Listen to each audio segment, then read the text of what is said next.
اور گجرانوالہ کے نواحی علاقے لذیذ اور رسیلی اسٹرابیری کی کاشت کے حوالے سے اپنا منفرد مقام رکھتے ہیں۔ غذائیت سے بھرپور اور صحت بخش اسٹرابیری پک کر مکمل تیار ہو چکی ہے۔ کاشتکار حکومت کی عدم توجہی کے باعث مایوسی کا شکار ہے۔ لال اور رس بھری، ذائقے میں میٹھی، بچے بڑوں سب کی پسند اسٹرابیری کو گجرانوالہ کے نواحی علاقوں میں وسیع رقبے پر کاشت کیا جاتا ہے۔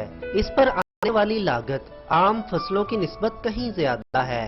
4 ماہ کی سخت محنت کے بعد بہار کے خوبصورت موسم میں یہ پھل پک کر باغات سے منڈیوں میں جانے کے لیے تیار ہے۔